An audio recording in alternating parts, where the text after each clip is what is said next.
Good evening, everybody.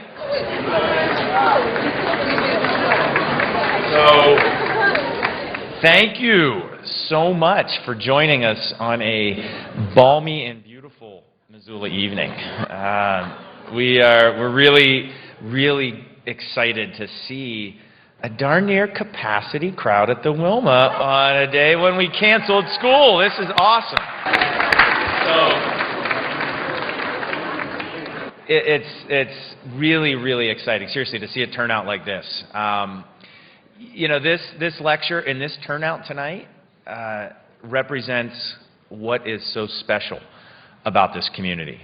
And you know, at the University of Montana, we are committed to partnering with you, all of you in this room, to feed the intellectual curiosity of this community, to meet the cultural needs, the economic needs, the recreational needs, and to work together to ensure that we have not just a healthy university, but a healthy city, a healthy state, a healthy republic. So thank you for being part of this lecture series.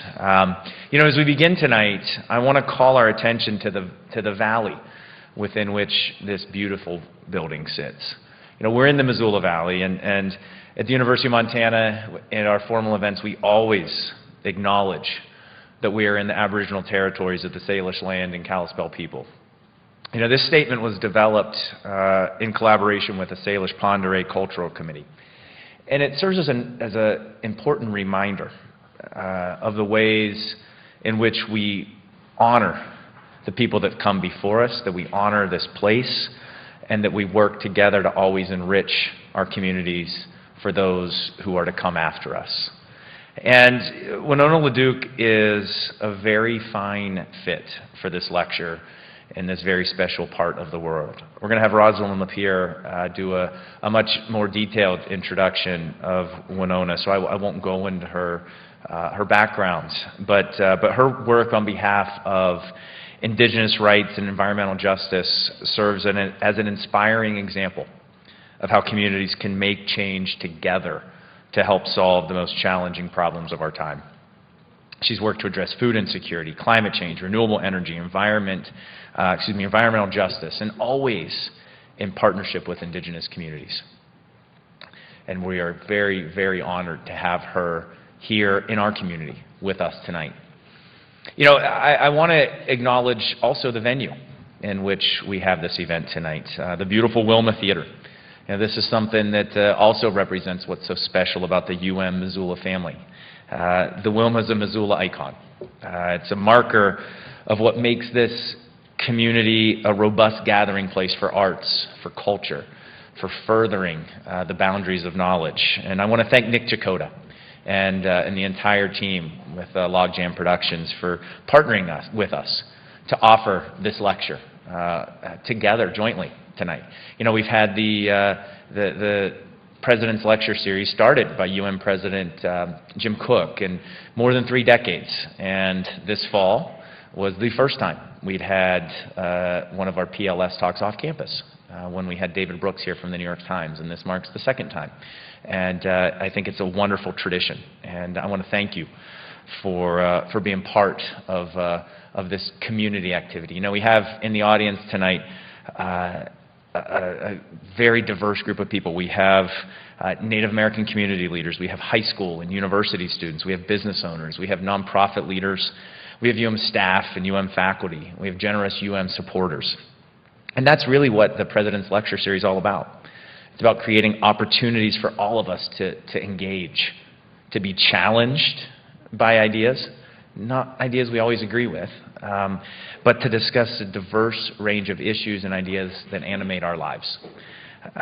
And this this example is a great one. You know, this is, I'm excited about this lecture. I'm excited about the opportunity it brings to expose people to the University of Montana. In fact, we had plans afoot for months, actually, to bring more than 100 students, Native American students from high schools in the region to tonight's event and to campus today. And Giselle Forrest, Twyla Old Coyote, and Dina Mansour did a tremendous job of organizing buses, working with schools, and then the stinking snow screwed it all up. But what I'll tell you is we do have this video, and we are going to engage with those students. So they aren't here with us in person tonight. But we thought I wanted to acknowledge the work of the people on our team who worked so hard to put those plans in motion, foiled by weather, but important work nonetheless. And I also would be remiss if I didn't highlight the leadership of the people behind the President's Lecture Series, political science professor Rob Saldin, professor of art Elizabeth Dove, and the interim director of the Mansfield Center, Dina Mansour.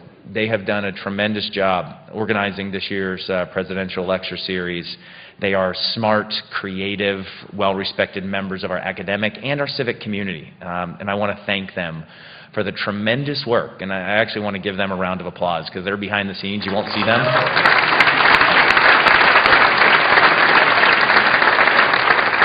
But there's a lot of work that goes into putting on something like this. I want to thank them for that work. And finally, before I turn it over to Rosalind, many of you will note that tonight, this is a special lecture within the President's Lecture Series. It's the Brennan Guth Memorial Lecture in Environmental Philosophy. Many of you knew Brennan Guth.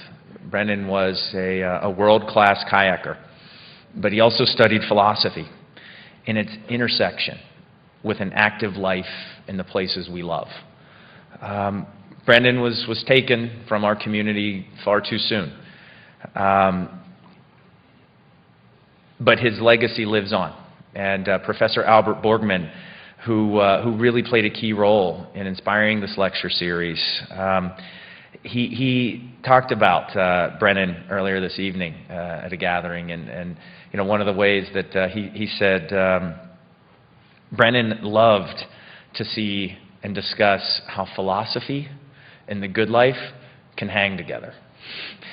And so when we try to think about these lecture series, we honor the way Brennan lived his life and the way that he actively sought the good life through recreation, but through philosophy and justice.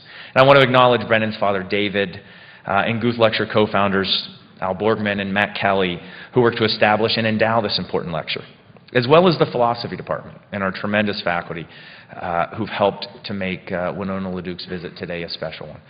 And now we move on to the main event. Like, get off the stage. We want to hear from Winona. And I'd like to bring to the stage to introduce our guest speaker tonight, Rosalind Lapierre. She is a professor of environmental studies at the University of Montana. She's an enrolled member of the Blackfeet tribe of Montana and a valued member of the UM community. She's an ethnobotanist and an award-winning Indigenous writer whose work focuses on environmental justice and strengthening traditional knowledge and revitalizing Indigenous languages within Indigenous communities. You know, I had the opportunity, we were visiting Salish Kootenai Community College a few months ago, and I had the privilege of riding back with Rosalind. She maybe didn't see it quite as a privilege, but she's, you know, caught a ride back with me, and what a wonderful person to spend a 2-hour car ride with, and can talk about such a breadth of issues. She is a great example of the true treasure we have at the University of Montana in our faculty member. You know, next week we'll celebrate International Women's Day, and I want to just say that both Winona LaDuke and Rosalind Lapierre are tremendous women leaders who inspire and challenge all of us to be better. So please welcome Dr. Rosalind Lapierre to the stage.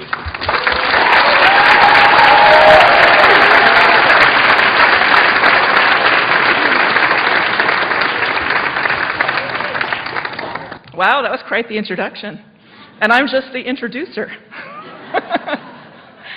So, of course, we want to welcome our speaker tonight, Winona LaDuke. And she is known internationally and nationally by many.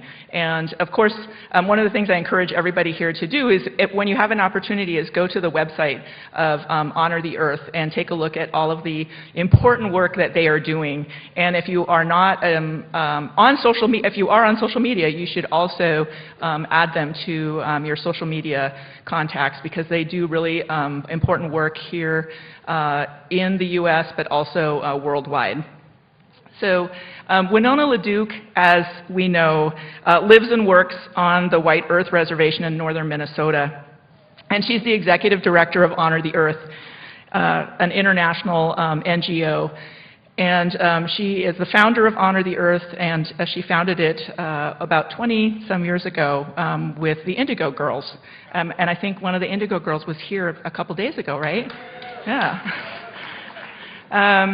And the other thing that Winona does that is not often mentioned is that she's a writer. She has written several books, I think about 5 or 6 at this point. Some of them are for sale in the lobby here. And I encourage everybody to purchase one or more of her books and read them, because one, it is rare in the world that we live in to read Indigenous writers and authors, and it's especially rare to read Indigenous women authors. And so when you get the opportunity to purchase a book from an Indigenous writer, please do that, and please read them. So by introduction, Winona believes in a sustainable world, predicated on transforming the economy, social, and political relationships that have been based on systems of conquest. She is trying to move our systems toward a more just world where relationships with each other and the natural world are central. She is committed to restoring a paradigm that recognizes our collective humanity and our joint dependence on the earth. She is interested in transitioning and transforming our capitalistic economy and way of life toward a more land-based economy that values intergenerational and interspecies equity, and that recognizes that not all, quote-unquote, natural resources are up for extraction.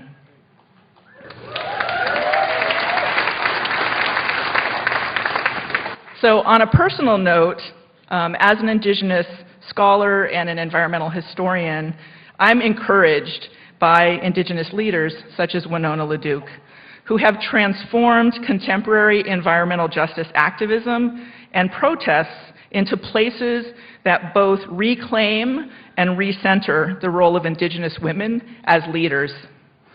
Because of her work and mentorship, she has inspired numerous emerging Indigenous women leaders, including my own 2 daughters. Making her theme of tonight's talk be the ancestor your descendants would be proud of, I believe is a call to action for our young people, and especially in the audience, our University of Montana students. So it is a special pleasure for me tonight to welcome Winona on behalf of the University of Montana and again to Salish territory. Thank you.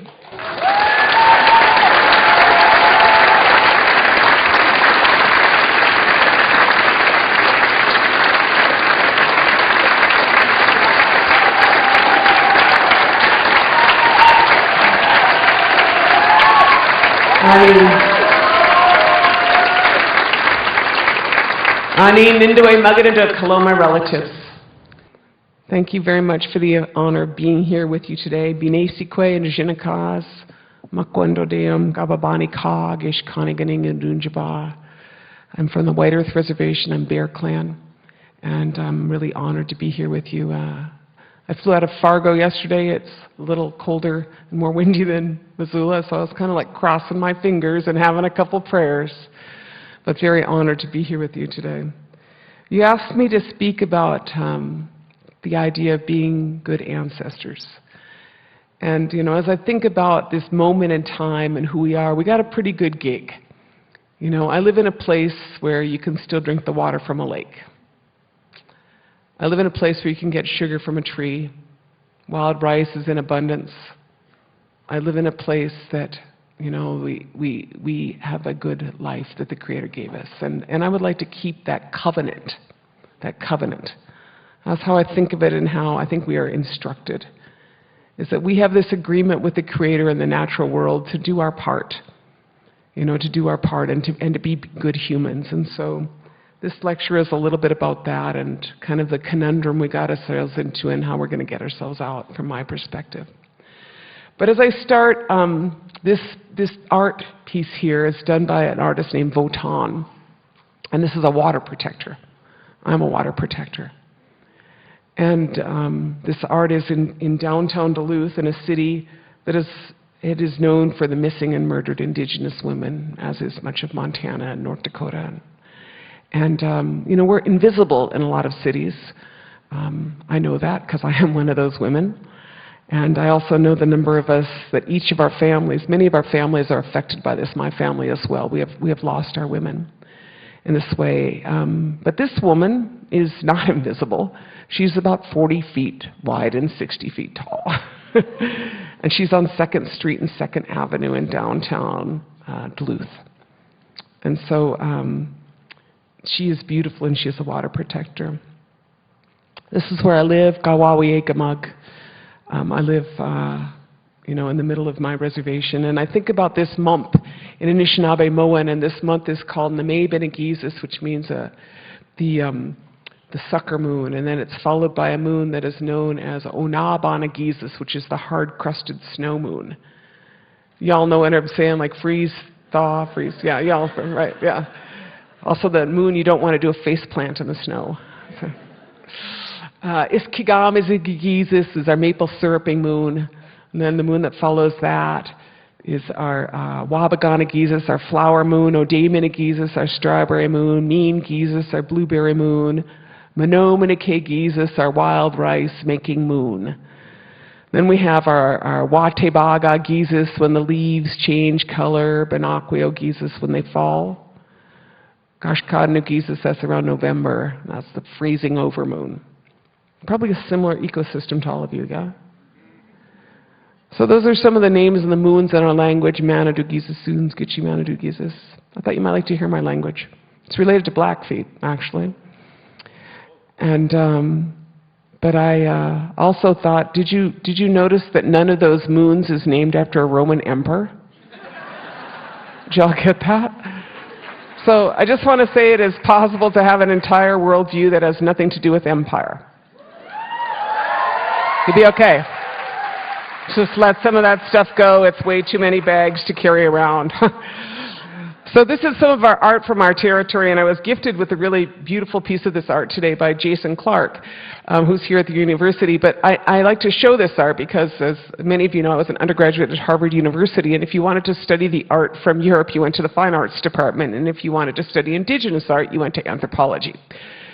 And so there is something about the valuation of art and knowledge in that I think you need to say out front, which is that Indigenous knowledge is not valued the same as Western knowledge. And in this moment in time, I'm pretty clear that the paradigm that got us into this set of problems is not the paradigm that's going to get us out. You know, so it is really going to be important for all of us to kind of take a breath and say, I'm going to let go of some stuff I don't need, and I'm going to figure out how to make things beautiful again. You know, and so this art is, you know, it shows kind of inside of the beings. It's called the X-ray vision, and it shows some of the relationship between the beings. The piece is called We Are All in the Same Boat. And it is true, because we all are. You know, at this moment in time, we are all collectively in this situation where we have this opportunity. In our teachings, this is called the time of the seventh fire. As Anishinaabe people, we were told that in this time we would have a choice between two paths. One would be well-worn, but it would be scorched. And the other path would not be well-worn, and it would be green. And it would be our choice upon which path to embark. And I'm pretty sure that that's America's quandary. You know, what are we going to do? And we're the ones who are present and have this spiritual opportunity to make that choice. So I'm going to start with talking about making America great again. So this is my idea of when America was great. The 8,000 varieties of corn. You know, we was all pretty busy over here before everybody came over. You know, I mean, a lot of agro-biodiversity, tremendous agro-biodiversity. And I think about that because that's when America was great, is when there was 8,000 varieties of corn. America was great when there was, as well, if we're not moving this, oh, there we go, 50 million buffalo. That'd be when America was great. Single largest migratory herd in the world, transformed ecosystems. And that same, and lived in a territory where there were 250 different species of grass, this territory. Tremendous biodiversity. You know, that is where life is in biodiversity. And today in this same landscape, you and I know that that does not exist. You know, thankfully there is still the bison range, and I would like to see the control of that and the management of that returned to the Salish and Kootenai people. Because that is how America is going to get great, by returning some stuff that was taken. That's how you fix things. But, you know, in the same territory where there were once 50 million buffalo, there are today about 28 million cattle that require an entire fossil fuels economy to take care of them. And everybody here knows that, like, a cow will flee a blizzard, will run from it, but a buffalo will walk into it. And if you want to think of the animals that are going to survive in the time of climate change, you might look at those guys. So that's when America was great. America was great when the skies were blackened with passenger pigeons, when every river and lake you could drink from, and when the fish were in great abundance. That is when America was great. And I want to remember that, and I want to say I want it back. You know, because I am someone, you know, America suffers from a great deal of historical amnesia and also ecological amnesia. With the transience of Americans, people do not live in the same place as their grandparents or their great-grandparents, and they certainly have no idea of what was there. They don't remember that that was the place where the wild rice was. Or maybe that was the place where the buffaloes were. And this is when America was great, and it still is. This is our wild rice. This is Nana Boujou and Nokomis out in our wild rice. This is just a painting by an artist named Rabbit Strickland. But in our territory, we still have that wild rice. And this is kind of the conflict. You know, how it kind of rolled out. And I don't want to misrepresent the situation and say, like, that there's a way to kind of, like, converge those worldviews, because there is not. You know, there are two different, very different worldviews of how one should relate to this world. And, you know, I refer to it as Wendigo economics, the economics of cannibalism. And I think that, you know, this is the time when we start discussing what that looks like. And to me, this is what it looks like. You know, that's where 50 million buffalo go in piles. One winter, 400,000 buffalo piled up there. I think that's Fort Dodge. And this is what happened. This is the signing of the Garrison Diversion Project Agreement. That's the tribal chairman there of the 3 affiliated tribes weeping, as all of that land, and everyone in Montana knows that, or I hope that you do, is that almost every Indian reservation has a pretty good-sized dam on it. You know, and those dams were not for us. And this is what it looks like kind of in a practice. You know, the relationship, instead of a covenant, the relationship of, you know, a constant level of consumption and a constant level of extraction. You know, and so in the moment of time where we are, you know, it's not going so great. This is a picture from Fort McMurray, which is up in the middle of the tar sands, and this was a fire that they had 2 years ago that, you know, I don't know if you saw that fire, but there was smoke from those fires in Ontario and in Alberta in northern Minnesota. And some days you would wake up and it would be a red sky. You know, so we see that. But this could have been the entire west coast, you know, of the United States. This could have been the Camp Fire. You know, but this is what, and I have flown into Missoula before, and I've seen firefighters come in. You know, and we all know that this is what is going on. This is what climate change looks like. This is what happens as a consequence of climate change. I mean, there are many aspects, but I was talking a little bit about infrastructure earlier. This is how much it costs us You know, they were saying that Munich Re, the world's largest reinsuring company, suggested that by 2020, we would be spending 20% of world's GNP on climate change-related disasters. Now, they might have been a little high or a little low. I have no idea, but all I know is that no one has a plan for this one. You know, what we have is a lot of tribes, states, cities going like this. When the reality is that around us, the decisions that have been made in this economy that has consumed more than it needs and has been highly extractive, you know, we have no plan collectively on how we're going to survive this next stage. So, you know, and this is the tar sands. You know, at this moment in time, as I talked about the scorched path or the green path, you know, I am with all of you. I've spent my entire life in the fossil fuel era, whole life. You know, I've had a great time. Did y'all have a pretty good time? It's okay, admit it. It's been a blast. Went to drive-ins, I flew around. Remember drive-in movies, you know? I mean, sometimes I get my flowers from Colombia 2 days after they are picked. You know, I like to eat my, you know, goji berries from the Himalayas or something. I always laugh at that, you know, that organic food. I mean, I eat all organic food mostly, but I just laughing because I remember one time my niece was there and she had this like perfect vegetarian meal consisting of like goji berries and coconut flakes and, you know, all this other cool stuff. And she's like, look. And I was like, yeah, the carbon footprint of that vegetarian meal, like really high. You know, so my point is that, you know, we live in this period of time, and I've enjoyed it. And what I'm really after is kind of a graceful transition out of it. And, you know, in the big picture, we've entered this era where we've jacked our society up on fossil fuels.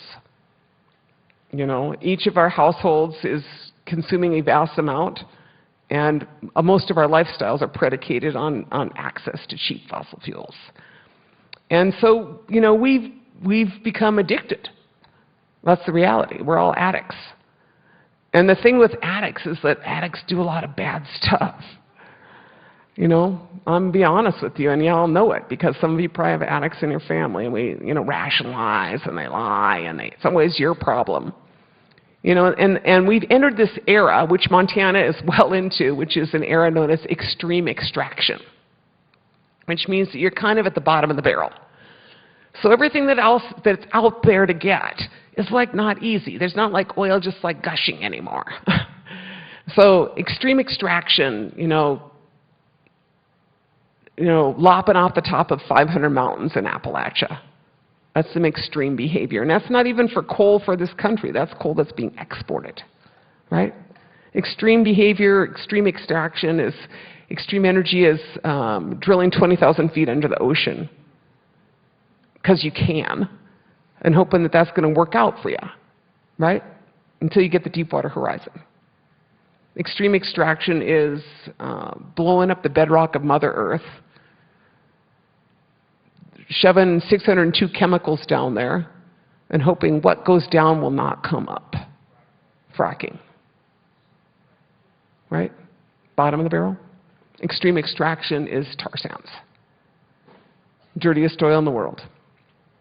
You know, and at a certain point, you got to say, how bad's your habit? What you can do. You know, and I want to be one of the people that says, you know, we didn't leave the Stone Age because we ran out of rocks. You know, we're going to leave the fossil fuel era because it's time. So this is a little bit about what that looks like. This is the consequences of the fossil fuel era and kind of like the bigger social picture of it. This is from North Dakota. And I refer to, you know, we refer to North Dakota as the Deep North. And actually part of Montana is the Deep North too. You know, huge amounts of racism. And this is what it looks like in the fracking zones. You know, this is a billboard taken out in Montana a few years ago. Sex trafficking and missing women. And then there's this picture in North Dakota too. And this is, did anybody ever see this movie called Welcome to Leith? which is about this neo-Nazi town in North Dakota. This guy bought this town because people leave these rural areas. Everybody knows that. And so these Nazis bought this town. And they had their little neo-Nazi colony there at Leith. And so this is like this moment. I used to work for these women, and they were scary when I was 17, and they're still scary now. So these Lakota women, that would be Madonna Thunderhawk going like this. And then her sister, Mabel Ann Chasing Hawk, is behind her. And that other sister there's name is Phyllis Young. And that other sister, I don't know her name, but they stole the flag from that town of Leith. And then they burned the flag. So I just want to say, it's like, you can have some dumb ideas, but someone's going to say something about them. So I wouldn't want to quarrel with those women. Still. And then this is just a little bit about my story. I showed a video earlier today, but, in the era of extreme extraction, I'm going to talk a little bit about, what we're doing in our community. But I spent the last 5 years fighting pipelines. And, I didn't grow up and say I want to fight pipelines. This was like not my plan. My plan was to continue wild rice harvesting, grow organic food, and build a renewable energy economy. That's a good one, huh? Y'all like that? That seemed pretty good, And then one day they announced this proposal to put this big pipeline across our territory. And this pipeline was called the Sandpiper. And it was a fracked oil pipeline out of North Dakota.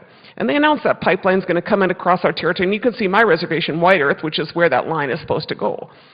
And they announced it, and I said, that's not going to work out. And so I go and I start studying up on pipelines. And, I'm like all of you. I'm not, pipelines, I was just like, well, that's a pipeline. And I'm actually not opposed to pipelines. I really like water and sewer. You know what I'm saying? It's like not the pipe, it's what's in it is the problem. Right? And we have in this country, as most people know, like crumbling infrastructure. And one of the things is that they want to put in, rather than fix old infrastructure, they just want to put in brand new infrastructure for oil companies.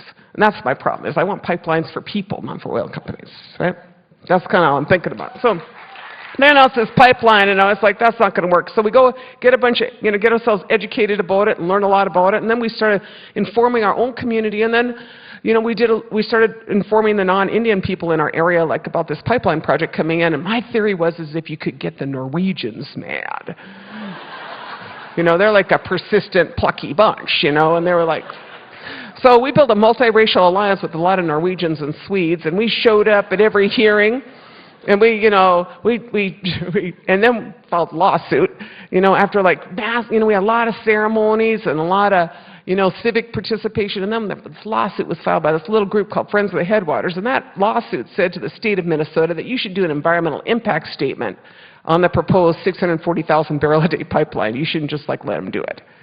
And then so we had to sue them to get them to do an EIS. And to me, I'd like the system to work.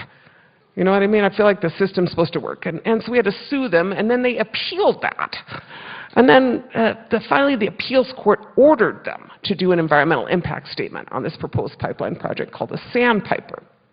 So that was like 2.5, 3 years in, battling away, and just after they started that EIS on that process, the Enbridge Corporation canceled the Sandpiper. They canceled the pipeline.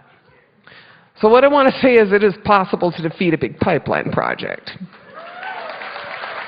2016, we defeated the Enbridge Corporation, third largest corporation in Canada and the biggest pipeline company.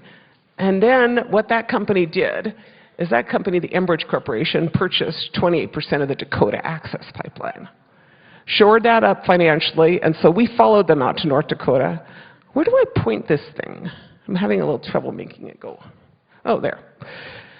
And this is what we found. Now, some of you probably, it's not that far to Standing Rock from here. How many of you went out to Standing Rock? Oh, that's like so great. Fellow veterans from Standing Rock, nice to see you all. So people know what this is like out there. So we follow them out there. Enbridge, we followed them out there, and this is what we saw. And this is what we saw when they put the dogs on our people. And when they put the dogs on our people, I called Enbridge. They had appointed some people to talk to us. They were called the tribal liaisons. We refer to them as the Indian Whisperers.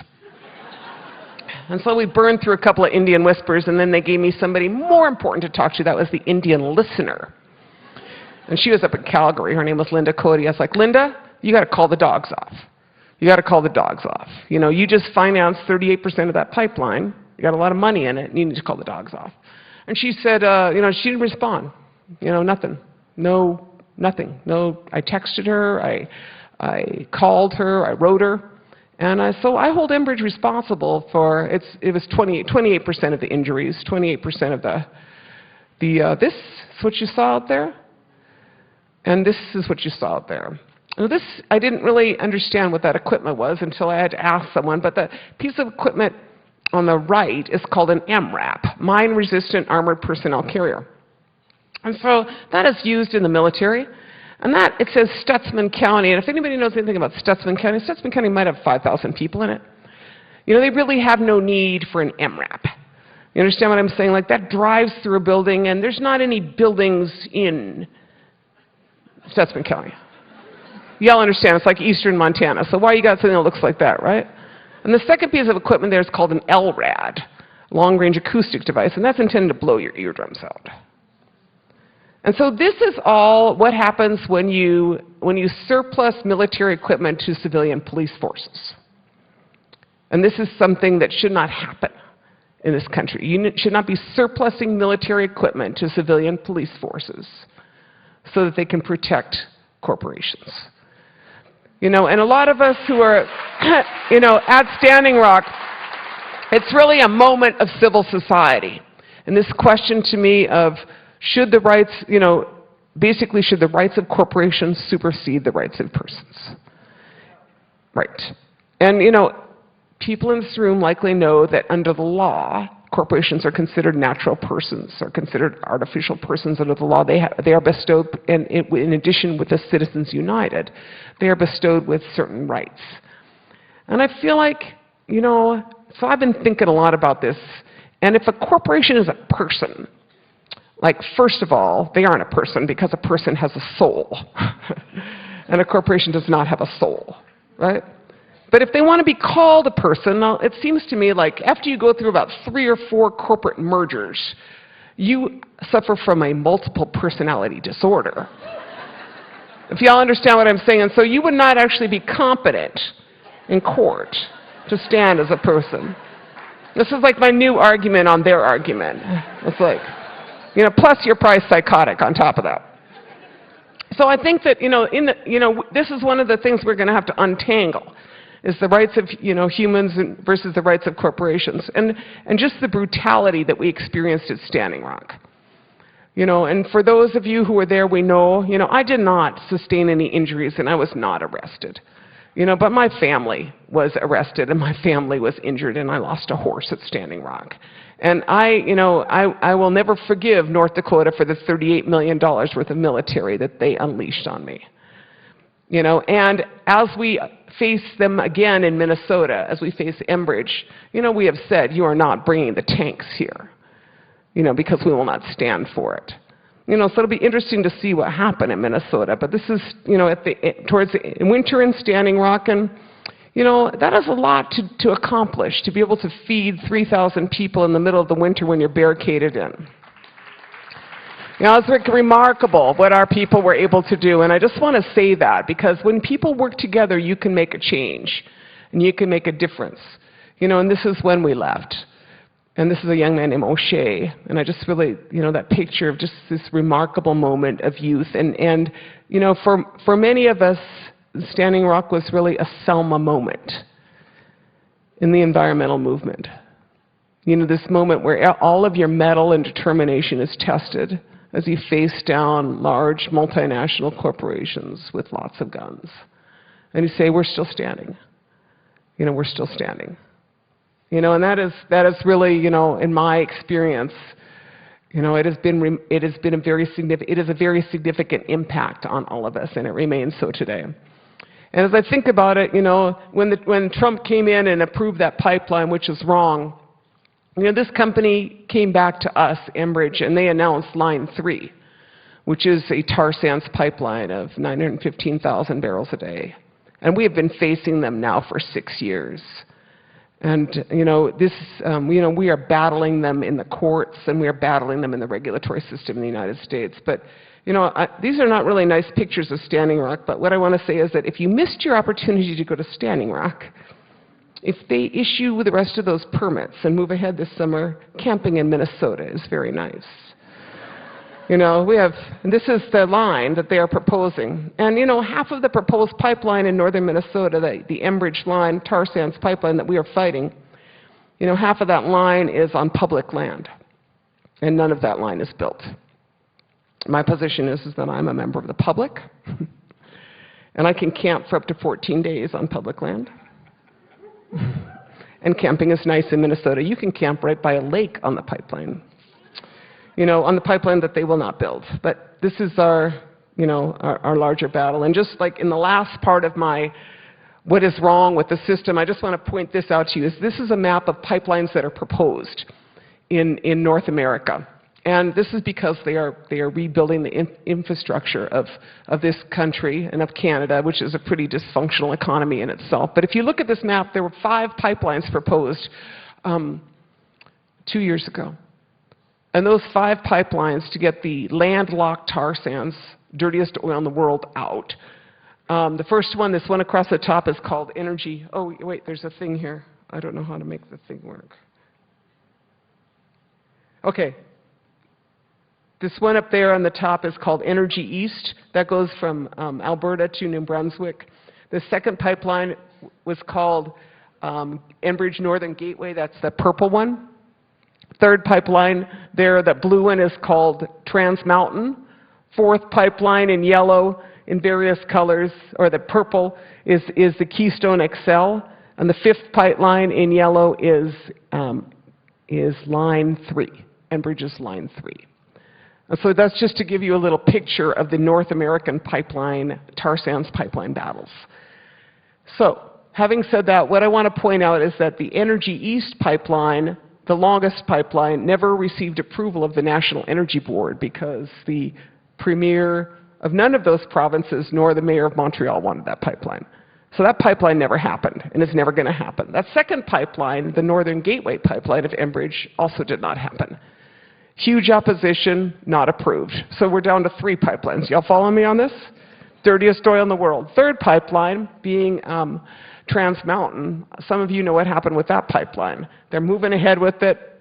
Canadian, pipeline, but owned by a Texas company called Kinder Morgan. In August of this year, a little bit earlier, that the unrest, the civil disobedience, the arrests, and the opposition to that pipeline had grown so massively that they were not getting anywhere. And so Kinder Morgan said, Canada, we hope you can, we want to back out a little bit because we don't feel confident about the social climate for this pipeline. I was like, no kidding. And then what happened, somebody might have noticed this, is that the Canadian Prime Minister, Justin Trudeau, panicked, and he bought that pipeline, nationalized the pipeline, purchasing for $4.9 billion this blue pipeline known as the Trans Mountain Pipeline. I think we should just call it Trudeau West. And so he spent $4.9 billion on a pipeline, and the day after he bought the pipeline, the Canadian Appeals Court ruled that all of the permits were null and void on that pipeline because they had not consulted with First Nations. So where are we at? 3 down, right? And that is in court, but I'm saying, and so Canada's kind of in a big mess over that because spending $4.9 billion on something that isn't happening is expensive. Then Keystone, and we all know what Trump did. He's this little fairy wand, and he is like, I'm just going to reverse everything that Obama did because I'm president. And as you know, the Montana court said you can't just reverse things because you're president. You have to give a reason. And so that is now in litigation here, right? It's in the appeals court, or it's here in Montana, and they were sent back. Finally, the last pipeline, that leaves 1 pipeline, right? Line 3. And that pipeline, that is our battle at home. And that is going to be, we hope that the system works. If the system works, they will not ever approve this pipeline. If the system does not work, we'll be in a very brutal battle in Minnesota this summer. And, But as I said, camping in Minnesota will be really nice.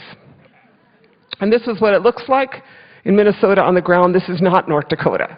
This is thousands of people, 68,000 people testified against that pipeline. And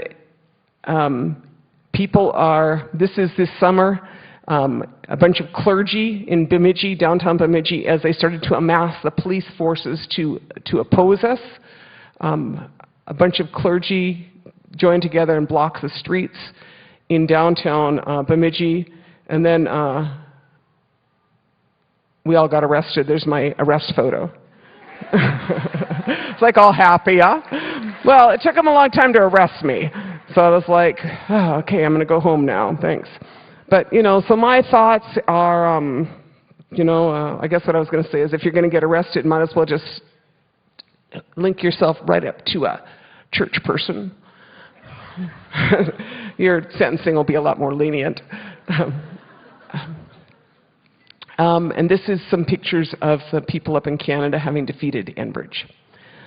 So the story I'm telling you is that, keep at it. And you got a shot at stopping these lines and a lot of stupid projects. But more than that, the answers to me are found in the next economy. So I refer to this as the Sitting Bull Plan. Some people might refer to this as the Green New Deal, but I refer to this as the Sitting Bull Plan. And I think about that great leader who so long ago, said, was a great political strategist, a spiritual leader, and a military strategist, but what he said is, let us put our minds together to see what kind of future we can make for our children. And that is what we really must do. This future, if you want your future to be made for you by someone in Helena or somebody in Washington, D.C., you're probably going to be pretty disappointed with what they line out for you. If you want to make, if we are the people who are going to make our future, then no time like the present to begin thinking of what that looks like. So I refer to this as the Sitting Bull Plan. So I'm going to talk a little bit about what that looks like.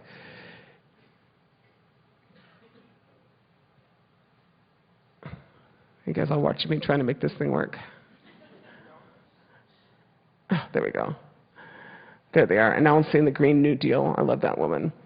This is some of the jobs in renewable energy. The next economy will be regenerative, it will be renewable, it will be organic. And in my estimation, a lot of women should make more decisions. The last 200 years has been a lot of poor decision making. And so this is a little bit on the job, the fact is that renewable energy produces far more many jobs per capita than, and per dollar than do fossil fuels. But in the other pictures of how that rolls out, let me see here. Where's like the special tech guy? Can you make this move, or am I the only person that can make this move? Oh my God. This is what the next economy looks like. I'm not sure how it worked out that Indian reservations are the windiest place in this country, but we are. And I think that anybody from Blackfeet knows that is true. Is that right? It's like, yeah, it's really windy up there. But, you guys have like class 7 wind, as does most in the northern plains. And so, to me, and that is the mark of both an export economy, if you're looking at kind of the big picture of things, because like if you have 17,000 times more wind than you can use, you might want to share it.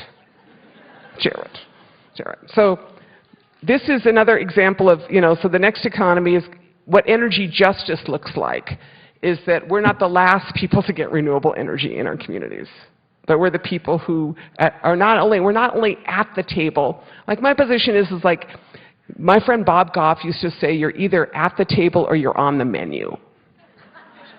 Right, y'all follow me on this, right? And so I don't actually want to be just at the table. I want to set the table. And I want to figure out what we're eating. You understand? Because like to me, this whole question of where we are going, we need to be very proactive in what that looks like and redefining the terrain. And so this is some work that I've just started looking at, which is railroads and the intersection. A lot of reservations actually have railroads near them. But it is interesting, there's this group called the Solutionary Rail Project. And what they are looking at is electrifying railroads. Montana certainly has a lot of railroads, but we are the last country to have electrified trains. And just to give you an example of that, so if you think about it, if you want to rebuild, you know, the equivalent of the Marshall Plan being the Sitting Bull Plan, if you want to rebuild the infrastructure in this country, which we have a D in infrastructure, right? And so if we wanted to start working on that, you might as well do it well. And so one of the significant differences in how you move things is the difference between combustion and electricity. So the engine in a car is only about 16% efficient. In the vehicle that most of us drove here in, a combustion engine is about 16% efficient. An electric engine is 65% efficient. You know, similarly, if you look at trains, in the situation of a train, like 95% of the electricity that is generated if you had an electric train goes directly to the wheels, as opposed to 30% of it makes it to the wheels if you are running a diesel engine. And so one of the proposals that these guys have, the Solutionary Rail, is in electrifying the trains, and in electrifying these trains, actually using the rail lines as a way to transmit electricity, to have the power lines, right? Because you already have an energy corridor. I'm not the person to sort that out. I'm probably the person who's going to work on it on my reservation, because my reservation has one rail line that goes through 3 of our main villages and is very rarely used now, and my tribe should really look at both electrifying it and rebuilding the rail system so it works. You know, because everybody would probably prefer to have a rail system that works. We live in a country where I think the description by someone was that we have a rail system that will be an embarrassment to Bulgaria. Right? Y'all understand what I'm saying? It's like, if we're going to be a first world country, let's be like classy first world country, not like what we got, right? So this is another example of how you make a change. This is a solar project on the Navajo Reservation. This is the Kayenta Solar Project. 13,000 homes are served off of this project. There's a huge amount of potential in a lot of our communities. You know, Navajo has huge potential for renewable energy generation, particularly solar, and also has a huge amount of transmission lines that come from the 5 coal-fired generators that have been on the Navajo Reservation. And so, you know, potential to actualize it at a small scale and potential to actualize it at a much larger scale. But this is the Kayenta project. You know, and there's a lot of work on putting solar on brownfields. And this is a project in the middle of the tar sands. This woman is named Melina Lubicon. She's a good friend of mine, and I was on her master's committee at the University of Victoria a couple of years ago. And for her master's project, her village, Little Buffalo, just in the south side of the tar sands, surrounded by oil extraction, they didn't have electricity at their health clinic. What they had is a diesel generator to power the electricity, to power their health clinic. And I just want to point that out, because that's like a snapshot of what energy justice does not look like. When you are producing all this, have all the impacts in your community, have all the health impacts, and you don't even have power in your village, right? And so for her master's thesis, she she didn't just talk about it, she put up 20 kilowatts of solar to power her health clinic. And so that's Melina Lubicon, really a gifted young woman. And this is me with our little solar project on my reservation. There we go. And I was like, Melina, I'm going to try to do that too. And so this is 20 kilowatts of solar that powers a tribal school in my village. This is our village too, and here we are putting up solar thermal panels. And you know, Montana, this would work really well too. So on the south side of a house, you could still have, it's super cold in Minnesota in the wintertime, but it's also sunny. And that's Montana. And so within that, on the south-facing walls, you can install one of these panels, and that's a panel that's flat. It's about to go up into that space. And that panel, 4x8 panel, is dark inside, and so the sun comes into it, and when it hits about 90 degrees, the thermostat cranks on the blower fan, and it blows warm air into the house. And in northern Minnesota and in the Dakotas, some of those places where they've had these panels, you can save about 20 to 30% of your heating bill if you have solar thermal.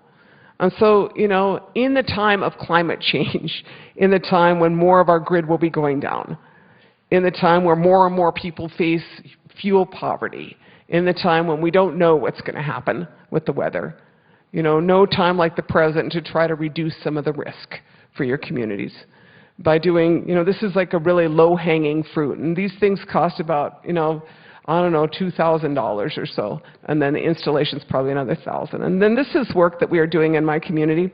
And this work is on growing back a lot of our old varieties. So in the time of climate change and in the moment that we're in, it turns out that a lot of these old varieties are a lot more resilient. And so this variety that's on the far right, it's called a Bear Island Flint. And I want to say that I was, as you know, I was an undergraduate at Harvard University, but my father went to school to the 8th grade. And he came to see me one day, and he's super proud of me. And he said, Winona, you're a really smart young woman. You're really smart, but I don't want to hear your philosophy if you can't grow corn. And so I became a corn grower at a certain point. But, that was like a really interesting to say to a young woman who's like studying so hard. But there is a really great, plants have taught me a great deal.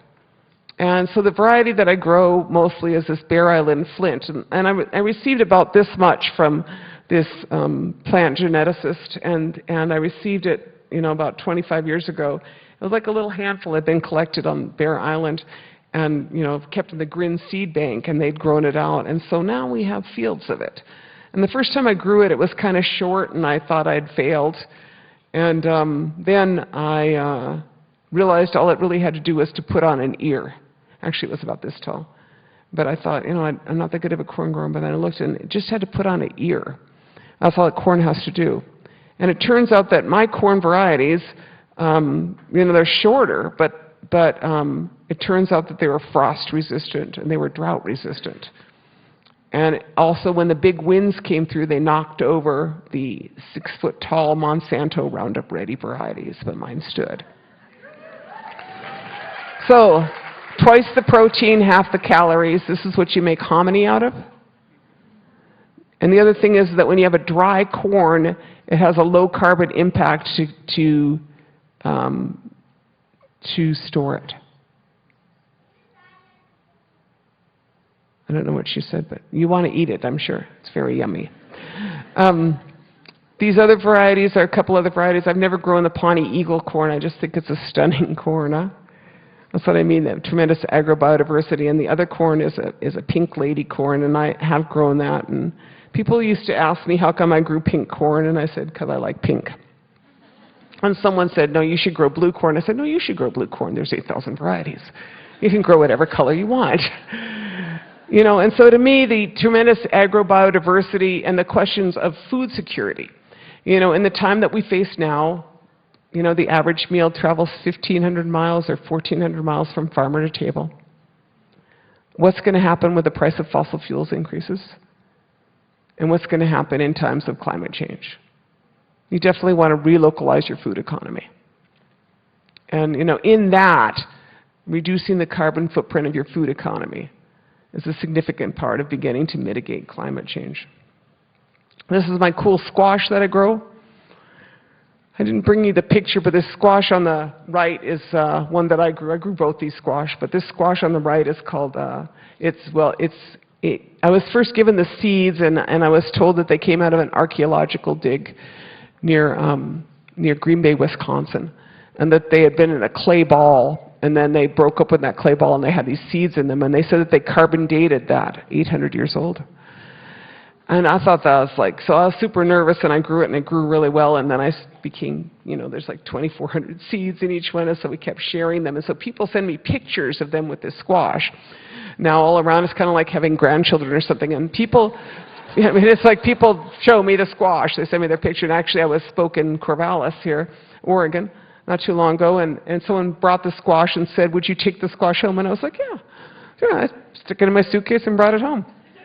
Really good keeper, really excellent in its flavor. And, people ask me what that squash was called. And I was like, I don't know. It's like, and then I thought, well, white guys name stuff all the time.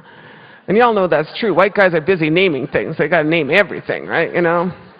Clark Fork or whatever the heck that is. Like, and they name it after themselves. They name it after whatever, right? This whole country's named like that. So I was like, well, I'm going to name that squash. So I named that squash. I named that squash Gete Okosaman, which means really cool old squash. Yep. And how you know you've arrived is that if you look at the Baker Seed Catalog, which is called the Whole Seed Catalog. Has anybody ever seen that catalog? It's kind of like the seed porn catalog. Like, we all look at that and we're like, I want to grow that, I want to grow that. And I was like, no, we can't grow everything in there. But we are in that catalog. We are in that catalog. That's how you know you've arrived. It's called Gete Okosaman. I was like, there we go. Of course, they say some white guy introduced it to him. I was like, yeah, right, whatever. And then this is what I do. My favorite project is my hemp. And so that's right, very good. And so I'm a hemp farmer. I have for 3 years had a permit from the state of Minnesota to grow industrial hemp. I can't grow anything with THC in it. I grow fiber hemp. And I also did grow some CBD varieties this year, but my primary interest is in fiber hemp. And this is my hemp skirt. Minnesota used to have 11 hemp mills. We used to grow our clothes, and we had a whole economy based on it. And we not only did we have 11 hemp mills, we also made rope. And I just want it back. So I've been working on it for a couple of years, and this year I'm planning on this is our hemp crop from this last year. A couple of my sons, some of my relatives and nephews. This one kid on the far right is a bell rock from Crow. I just want to let you know we got one of your kids out there on my res, and he's in the hemp field. But you see how that looks? It looks like bamboo, and so I'm growing fiber hemp, and it has 3 times the tensile strength of cotton, twice as much production per acre as cotton. An average shirt and jeans takes 5,000 gallons of water if it's made of cotton. Hemp does not have the same water requirements, and it's just a little bit about it. Right, you can build houses. It's like a very versatile crop. And I'm really interested in the future in hemp, and Winona's Hemp is working on a new project. My project is to build a hemp mill in Minnesota. So if you're all interested, look at our stuff. But, I want to say is I found a mill, and the mill that I'm building on my reservation, on the rail line, next to the rail line, is the mill is kind of like that Johnny Cash song, One Piece at a Time. I'm talking about that Johnny Cash song. He gets a car and he puts it together one piece at a time, right? So my mill has all these pieces from vintage mills. Isn't that interesting? So there's like the Sacco equipment, and there's new equipment out of Rhode Island and New York and South Carolina and Italy. That cool or what? Yeah, so stay tuned. But we're hoping to have one of the first operating hemp mills in our neck of the woods for sure, a textile mill. Interested in textiles. And this is my wild rice. That's what it looks like. That's what we're fighting for, to protect. That's the lake that they would have put that pipeline by. But that's me and Don Goodwin out there on our dock. And so it looks like a field of grass, but that's actually a lake covered with rice. And, as we think of how to protect that same rice that my ancestors for 8,000 years have harvested on that lake, my tribe, at the end of December of 2018, passed the Rights of Wild Rice, or the rights of Minoman as a part of our tribal government.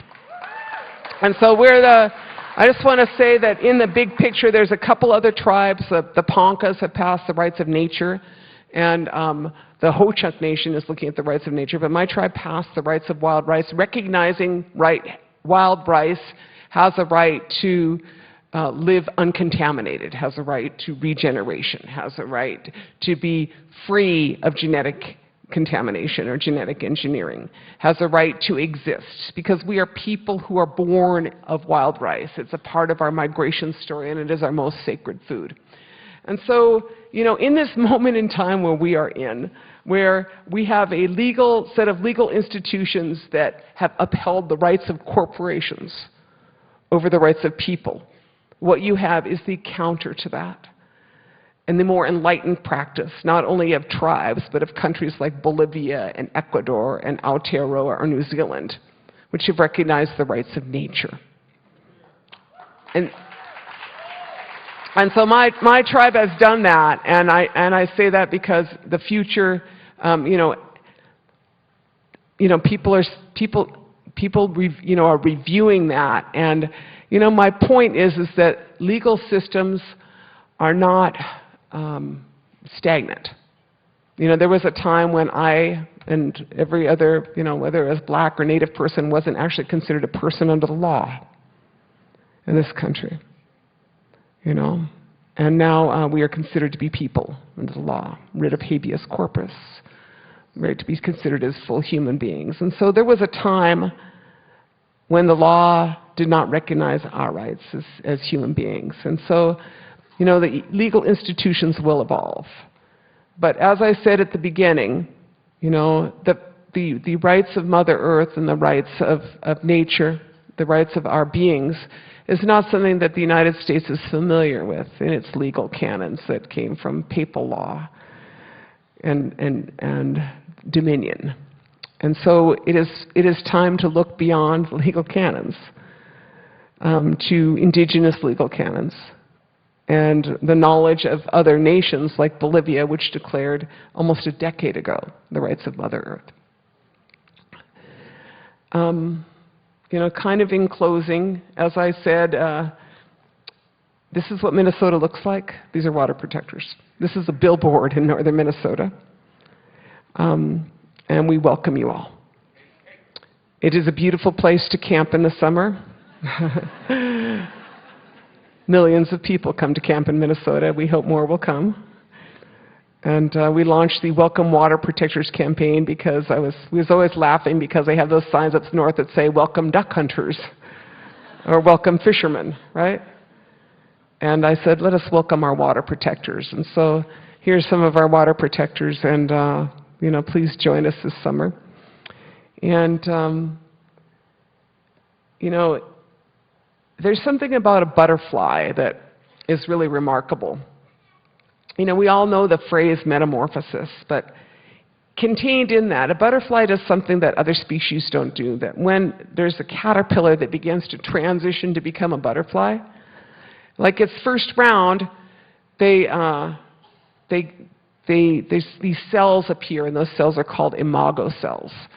And those cells begin to appear, and the first ones are killed off.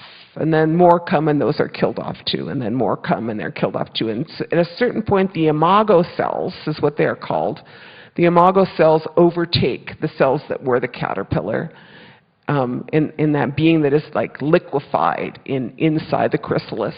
And they overtake them, and they transform that caterpillar into a butterfly. And that is how that change happens.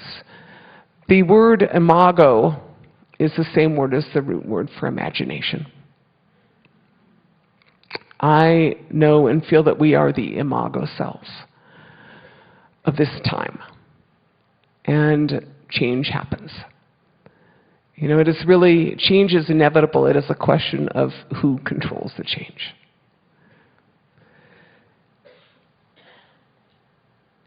There is, I found this quote in, there's a group out on Pine Ridge called the Thunder Valley Community Development Corporation. I was reading their annual report a couple of years ago, and I said, man, that's powerful what you guys said there. So I call up my friend Nick Tilson, one of my nephews. And he used to run Thunder Valley Community Development Corporation, really a remarkable initiative on Pine Ridge Reservation to transform that community near Kyle. And I said, hey, Nick, can I use this quote? I'm writing something. He's like, yeah, Auntie. Yeah, but let me just tell you where that quote came from. He said, we were in, a bunch of us were going into sweat. He said, and a bunch of Oglalas is what he's talking about. We were going into sweat. And he said, we were a bunch of Oglala guys were going to sweat. And he said, and we was talking, and we're kind of talking smack. We're talking about this person did that, and that person did this. And, I just want to say that, like, even sometimes when you're off to be your sacred being, you're still stuck in smack on the way in. But so they were doing that, he said, and then we kind of, we went in the lodge, and then he said, this spirit came into the sweat lodge. This is what he said. He said, this spirit came in the sweat lodge, and this is what that spirit said. This is the quote. And what he said is the spirit said, how long are you going to let others determine the future for your children? Are we not warriors? When our ancestors went into battle, they did not know what the consequences were going to be. All they knew is that if they did nothing, things would not go well for their children. Do not operate out of a place of fear. Operate out of a place of hope. Because with hope, everything is possible. The time is now. The movement is here. And that's what that spirit told those guys. And so in this moment where we have this opportunity to look out for our descendants, as our ancestors looked out for us. And as they, looked and wondered what would happen, they thought about 7 generations from now. They thought about how they could care not only for themselves, but for their relatives, whether they had wings or fins or roots or paws. They thought about how they could reaffirm their covenant and make things right. And in the big picture, there's a lot of crazy stuff we have done as humans. They call this the Anthropocene era now. Because we are like the dominant force. We are the dominant force in changing ecology. But, someplace in that, we must remember how beautiful we are. And I think about that because corn in itself tells you that story. Corn does not exist in nature. In nature, it is teosinte. It is teosinte. But it is the hands and prayers of individuals who collected and saved seeds and thought that made 8,000 varieties of corn and made beautiful corn with eagles on each, on each kernel. It made it of all those colors. Corn is one of those wondrous beings that is our relationship and our covenant to that natural world. And so, we are here in this moment. What a great spiritual opportunity we have to remember, to not have historical or ecological amnesia, and to remember this moment we have, and to be the people that our descendants can be proud of. Miigwech. Thank you for your time.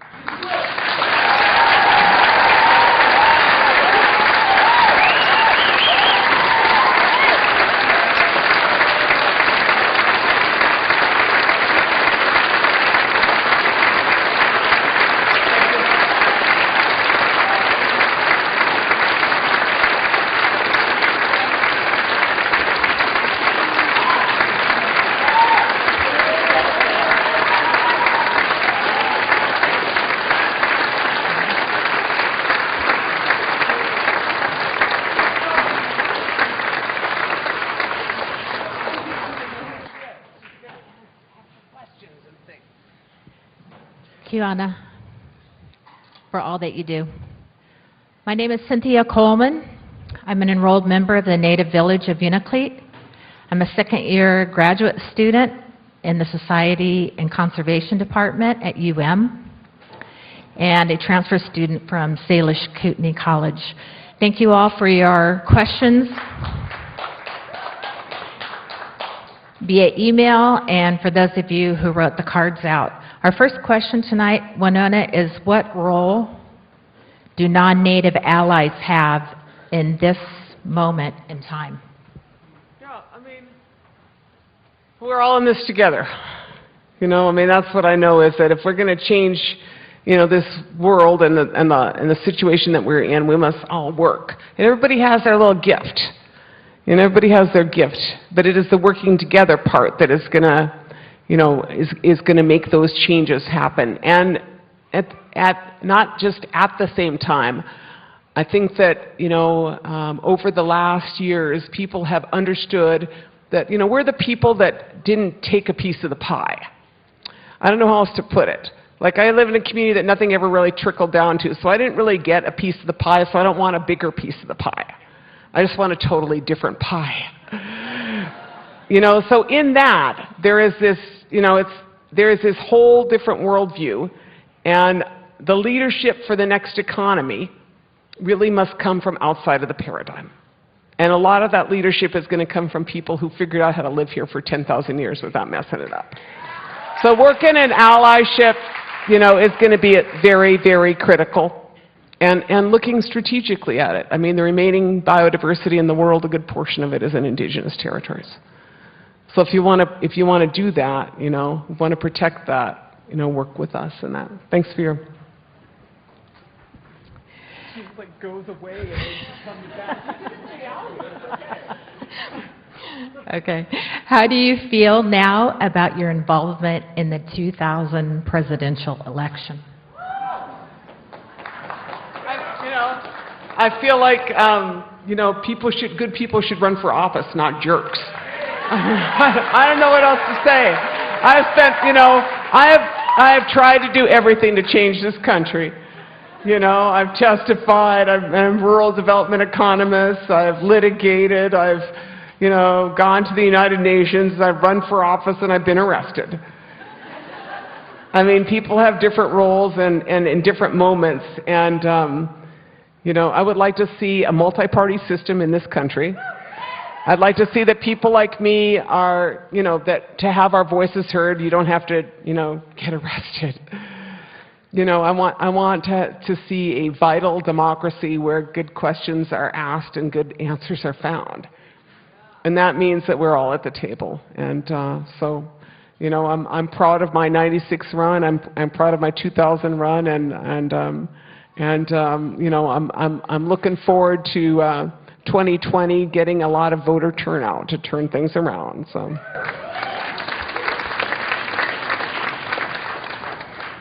Dear Winona, thank you for coming to Missoula. What happened the last time you felt your heart and soul warmed to the core? What happened the last time I felt my heart and soul warm to the core? Yes. Wow, that's like a heavy question. Last week? I mean, I live a great life. I mean, I'm super grateful to be hanging out with you. You know, I live in the middle of my reservation. I have a lot of children who call me grandma. A lot of them, they don't actually have a grandma. That's the reality of a lot of Indian communities. A lot of people die way too young. And I have 17 horses. And I saw 8 of those horses out with a bunch of kids on them. Some of them urban Indian kids who had never ridden. So, like, how great is it to be in that moment? I mean, it just kind of makes me teary thinking about how beautiful that was. And that was, like, last weekend. So, you know, each day try to figure out how you can make something, you know, or nurture something. I consider myself like a doula. You know what I'm saying? The doula of the next economy. We all need to be the doulas. Or the doulas of the new leadership. You know, let us be those who help encourage that. So when seeing beautiful young kids be so happy, made me super happy. Thank you. What is the best way to support, get involved, volunteer with a local tribal community?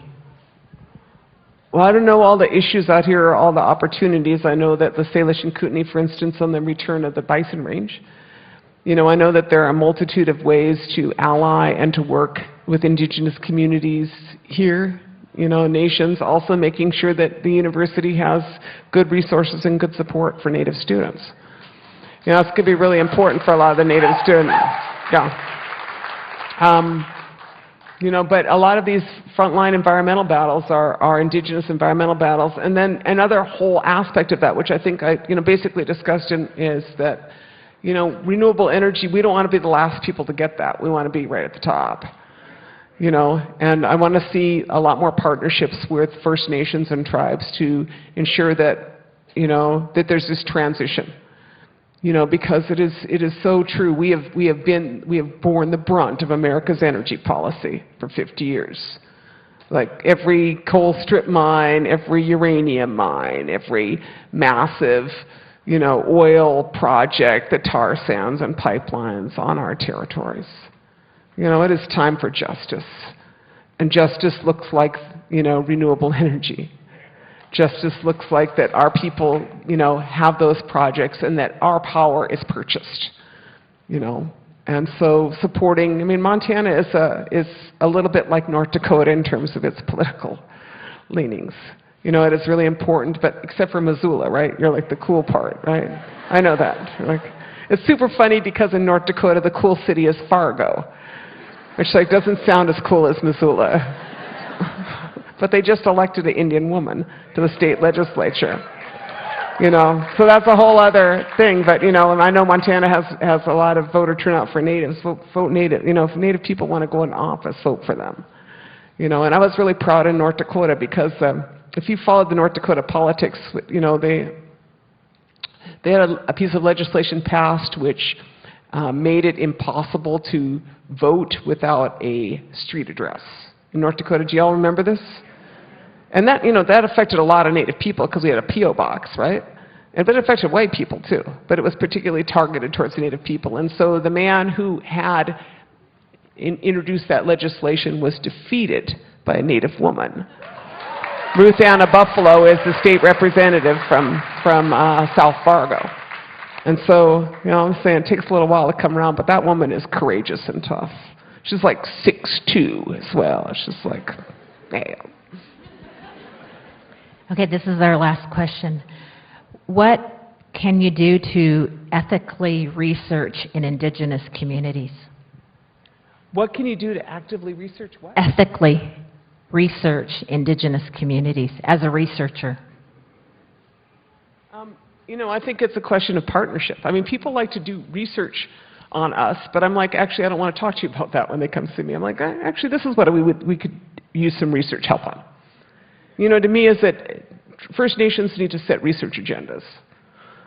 And we need to have the support of university researchers. It's like, there's way too much, leisure in I don't want to be super judgmental, but people, come to me with all kinds of research projects, and I'm like, that's really not that helpful. So, but we need research projects. We need, a lot of different work done, and so we need ethical partnerships with universities and with researchers. We are not your subjects. That's not us. We are people that, we want our communities to be awesome. And that making America great thing again, that's us. And so the partnerships that help enhance, not only healing, but restoration, to me. Thanks for your questions. Thank you very much. Asked them so well.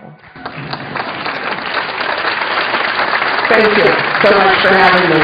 Thank you.